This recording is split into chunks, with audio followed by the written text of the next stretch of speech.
set the scene for our viewers a little bit.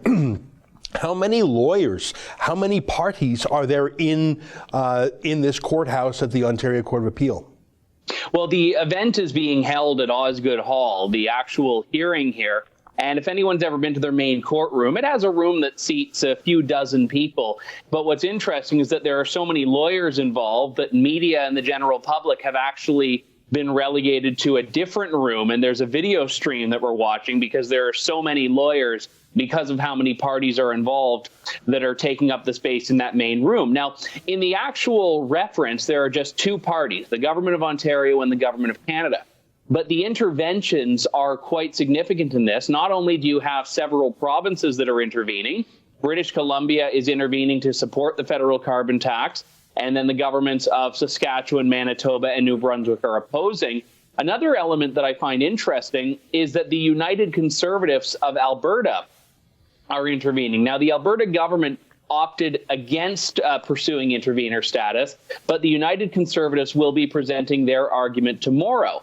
And the interesting thing about that is that they may find out tonight that they're going to be the government of Alberta, which will certainly give the arguments they're planning on putting forward tomorrow a little bit more heft, because we'll have yet again another province joining the crusade against Justin Trudeau and his carbon tax. Isn't that interesting? Now, of course, as we know, an election happens, and the winner of that election, I think, is called the premier designate, sort of like in the States when you win, you're the president-elect, but there's a transition period. So Jason Kenney will not actually be the premier of Alberta tomorrow, in fact, but he will be as good as the premier. So yeah, I think you're so right. His party's arguments will have more heft. Now, I understand also the Canadian Taxpayers Federation is intervening. Are there any other groups intervening on behalf of the tax?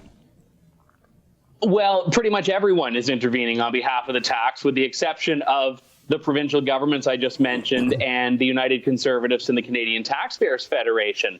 A lot of the interveners, there are 9, I believe, are coming at this from a pro-carbon tax perspective. You've got the Environmental Defense Initiative, you've got the Intergenerational Climate Change Group, you've got a lot of the Suzuki Foundation, which I know is one of your favorites, Ezra, but you've got all of these groups that are pushing for a carbon tax. But what's fascinating about this is that the scope of the discussion was laid out very clearly by both the Canadian government and the Ontario government, and that is that we're not debating policy here. That's the job of legislators. We're debating the constitutionality of it.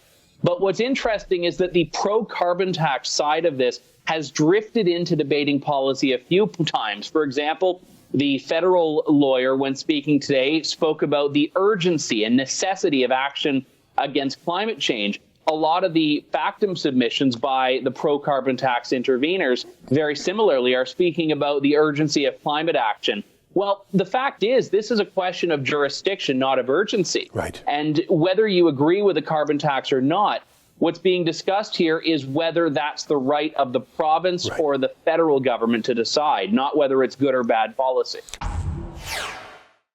That's an excerpt from the Ezra Levant show. Every day I do a video monologue, and then I interview an interesting guest, and then I end by reading my hate mail. But you've got to subscribe to it, which you can do at therebel.media/shows.